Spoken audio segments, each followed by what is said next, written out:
आज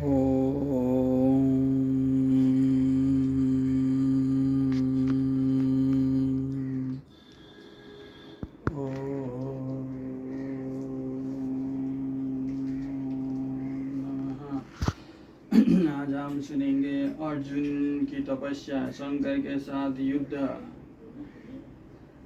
पशुपतास्त्र तथा दिव्यास्त्रों की प्राप्ति। जन्मेजय ने पूछा, भगवान मनुष्य अर्जुन ने किस प्रकार दिव्य अस्त्र प्राप्त किए, यह बाद में विस्तार से सुनना चाहता हूँ। वैष्णव जी कहते हैं, जन्मेजय महारथी एवं दृढ़ निश्चयी अर्जुन हिमालय लांघ कर एक बड़े कटीले जंगल में जा पहुँचे। उसकी शोभा अपूर्व थी। उसे देखकर अर्जुन ने मन में प्रसन्नता हुई हुए डाब, कुश के वस्त्र, दंड, मृगछाला और कमलदंडु धारण करके आनंद पूर्वक तपस्या करने लगे। पहले महीने में उन्होंने 3 दिन पर पेड़ों से गिरे सूखे पत्ते खाए। दूसरे महीने में 6 दिन पर और तीसरे महीने में 15 दिन पर, चौथे महीने में वहाँ उठाकर पैर के अंगूठे की नोक के बल पर निराधार खड़े हो गए और केवल हवा पीकर तपस्या करने लगे। नित्य जल में स्नान करने के कारण उनकी जटाएं पीली पीली हो गई थी। बड़े बड़े ऋषि मुनियों ने भगवान शंकर के पास जाकर प्रार्थना की। उन्होंने कहा, भगवान अर्जुन की तपस्या के तेज से दिशाएं धूमिल हो गई। भगवान शंकर ने उनसे कहा, मैं आज अर्जुन की इच्छा पूर्ण करूंगा। ऋषियों के जाने पर भगवान शंकर ने सोने का सा दमकता हुआ भील का रूप ग्रहण किया। सुंदर धनुष, सर्पाकार बाण लेकर पार्वती के साथ वे अर्जुन के पास गए। बहुत से भूत प्रेत भी वेश बदलकर भीलनियों के वेश में उनके साथ ही हो लिए। भील वेशधारी भगवान शंकर ने अर्जुन के पास आकर देखा कि मूक, दानव, जंगली शुक्र का वेश धारण कर तपस्वी अर्जुन को मार डालने की घात देख रहा है।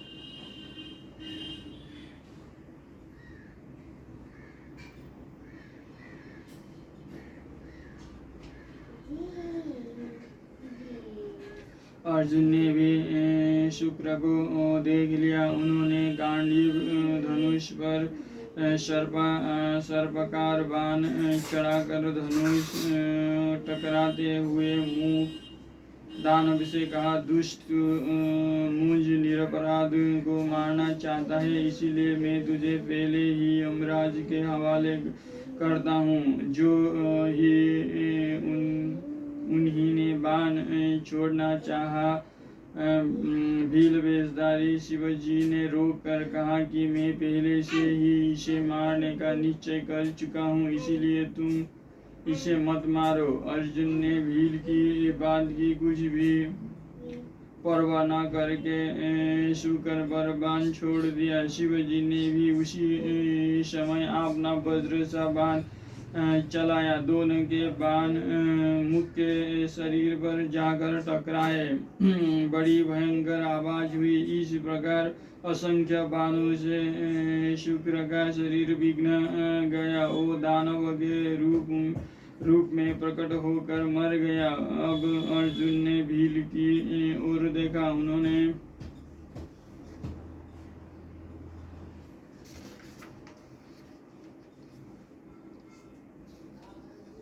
कहा, तू कौन है? इस मंडली के साथ निर्जन वन में क्यों घूम रहा है? यह शुक्र मेरा तिरस्कार करने के लिए यहाँ आया था। मैंने पहले ही इसको मारने का विचार भी कर लिया था, फिर तूने इसका वध क्यों किया?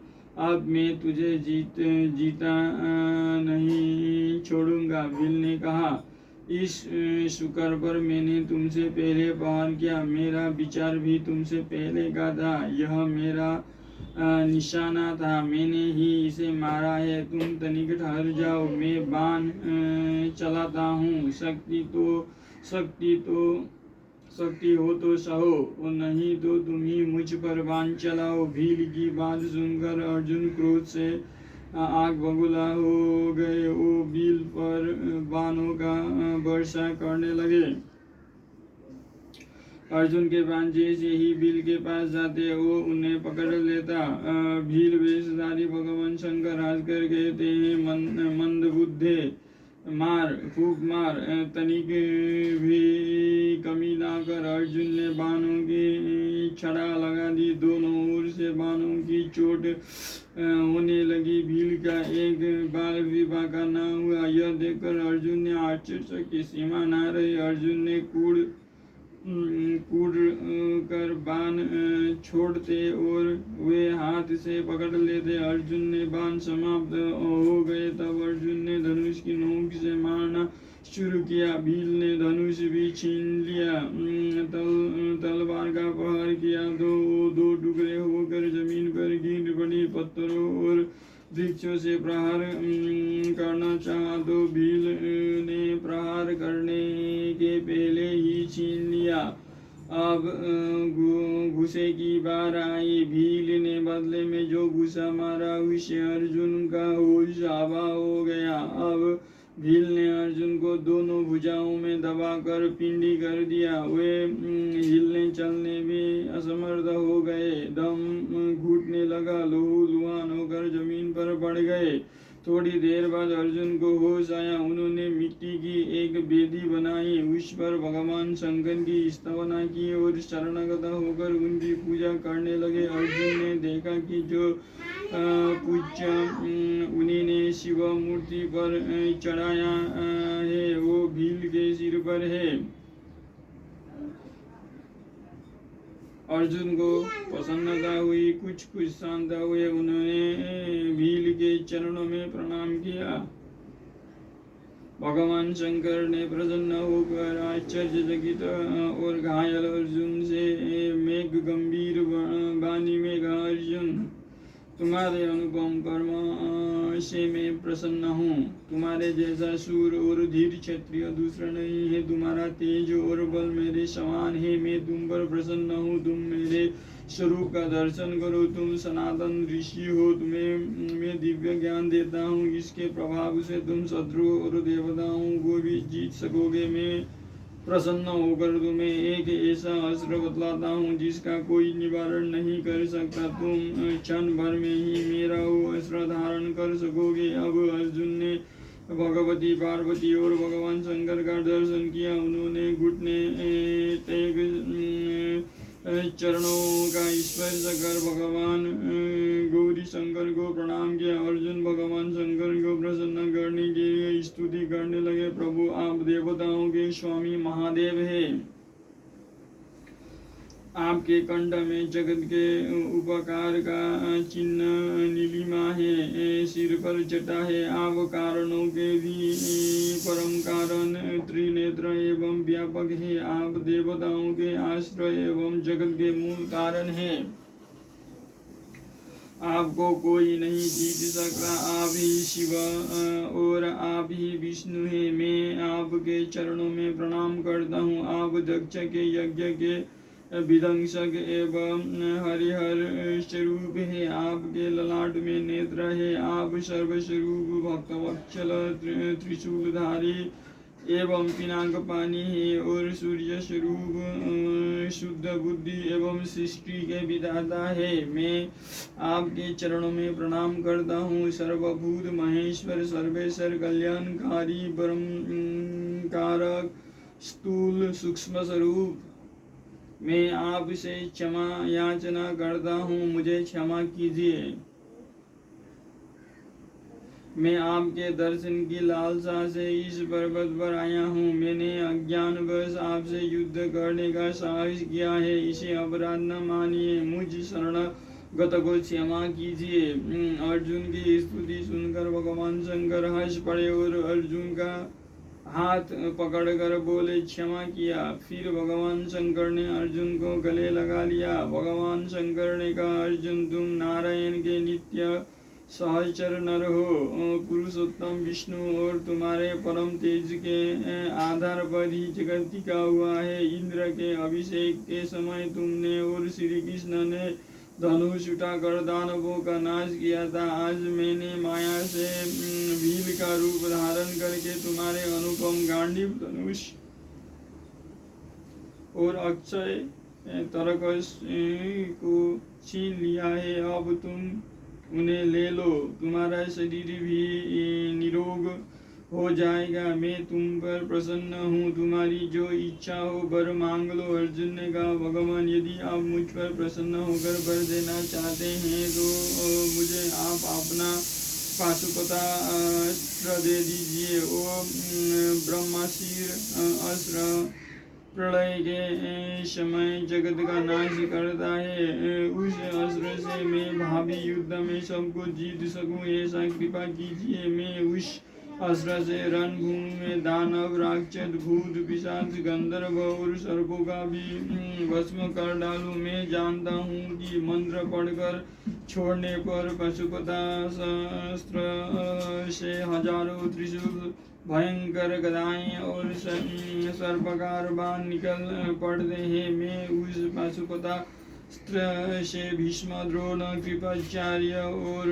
कटुवादी कर्ण के साथ लड़ूं। भगवान शंकर ने कहा कि समर्थ अर्जुन, तुम्हें मैं अपना प्यारा पाशुपतास्त्र देता हूँ, क्योंकि तुम उसके धारण, प्रयोग और उपसंहार के अधिकारी हो। इंद्र, यमराज, कुबेर, वरुण और वायु भी उस अस्त्र के धारण, प्रयोग और उपसंहार में कुशल नहीं है। फिर मनुष्य तो भला जान ही कैसे सकते हैं। मैं तुम्हें यह अस्त्र देता हूँ, परंतु तुम इसे किसी के ऊपर सहसा छोड़ मत देना। अल्प शक्ति मनुष्य के ऊपर प्रयोग करने पर यह जगत का नाश कर डालेगा। यदि संकल्प, वाणी, धनुष अथवा दृष्टि से किसी भी प्रकार शत्रु पर इसका प्रयोग हो तो वो उसका नाश कर डालता है। अर्जुन स्नान करके पवित्रता के साथ भगवान शंकर के पास आए और बोले कि अब मुझे पाशुपतास्त्र की शिक्षा दीजिए। महादेव जी ने अर्जुन को प्रयोग से लेकर उपसंहार तक सब तत्व रहस्य समझा दिया। अब पाशुपतास्त्र मूर्तिमान काल के समान अर्जुन के पास आया और उन्होंने उसे ग्रहण कर लिया। उस समय पर्वत, वन, समुद्र, नगर, गांव और खानों के साथ सारी पृथ्वी डगमगाने लगी। भगवान शंकर ने अर्जुन को आज्ञा दी कि अब तुम स्वर्ग में जाओ। अर्जुन भगवान शंकर को प्रणाम करके हाथ जोड़ खड़े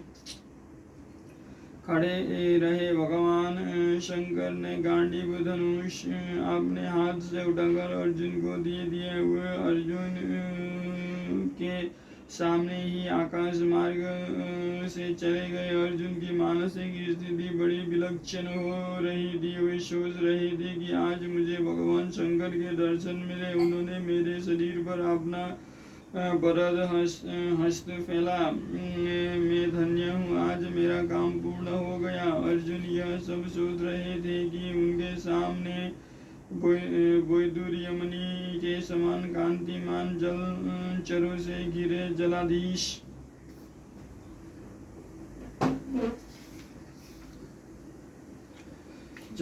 वरुण, सुवर्ण के समान दमकते हुए शरीर वाले धनाशीष कुबेर, सूर्य के पुत्र यमराज और बहुत से ब्रह्म, गंधर्व आदि मंदराचाल के तेजस्वी शिखर पर आकर उतरे। कुछ ही क्षण बाद देवराज इंद्रनी के साथ ऐरावत पर बैठ कर देवगणों सहित मंदराचल पर आए। सब देवताओं के आ जाने पर धर्म के मर्मज्ञ यमराज ने मधुर वाणी से कहा, अर्जुन देखो, सब लोकपाल तुम्हारे पास आए हैं। आज तुम हम लोगों के दर्शन के अधिकारी हो गए हो, इसीलिए दिव्य दृष्टि लो, हमारा दर्शन करो। तुम सनातन ऋषि नर हो, तुमने मनुष्य रूप में अवतार ग्रहण किया है। अब तुम भगवान श्री कृष्ण के साथ रहकर पृथ्वी का भार मिटाओ। मैं तुम्हें अपना वो दंड देता हूँ जिसका कोई निवारण नहीं कर सकता। अर्जुन ने आदर के साथ वो दंड स्वीकार किया।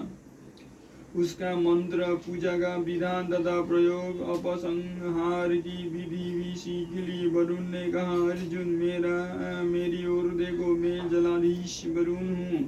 मेरा वारुण पास युद्ध में कभी निष्फल नहीं होता। तुम इसे ग्रहण करो और छोड़ने लौटने की गुप्त विधि भी सीख लो। तारकासुर के घोर संग्राम में इसी पास से मैंने हजारों दैत्यों की पकड़ कर कैद कर लिया था। तुम इसके द्वारा चाहे जिसको कैद कर सकते हो। अर्जुन के पास स्वीकार कर लेने पर धनाधीश कुबेर ने कहा, अर्जुन तुम भगवान के नर रूप हो। पहले कल्प में तुमने हमारे साथ बड़ा परिश्रम किया है, इसीलिए तुम मुझसे अंतर्धान नामक अनुपम अस्त्र धारण करो। यह बल, पराक्रम एवं तेज देने वाला अस्त्र मुझे बहुत ही प्यारा है। इससे शत्रु स्वयं से होकर नष्ट हो जाते हैं। भगवान शंकर ने त्रिपुरासुर को नष्ट करते समय इसका प्रयोग करके असुरों को भस्म कर डाला था। यह तुम्हारे लिए ही है, तुम इसे धारण करो। अर्जुन के स्वीकार कर लेने पर देवराज इंद्र ने मेघ गंभीर वाणी से कहा, प्रिय अर्जुन तुम भगवान के नर रूप हो। तुम्हें परम सिद्धि, देवताओं को की परम गति प्राप्त हो गई है। तुम्हें देवताओं के बड़े बड़े काम करने और स्वर्ग में भी चलना है। इसके लिए तुम तैयार हो जाओ। मातली सारथी तुम्हारे लिए रथ लेकर आएगा। उसी समय में तुम्हें दिव्य अस्त्र भी दूंगा। इस प्रकार सभी लोकपालों ने प्रत्यक्ष प्रकट होकर अर्जुन को दर्शन और वरदान दिए। अर्जुन ने प्रसन्नता से सबकी स्तुति एवं फल फूल आदि से पूजा की। देवता अपने अपने धाम को चले गए। अगले अध्याय में पढ़ेंगे सर्ग में अर्जुन की अस्त्र एवं नित्य शिक्षा, उर्वशी के प्रति मातृभाव, इंद्र का लोमस मुनि को पांडवों के पास भेजना।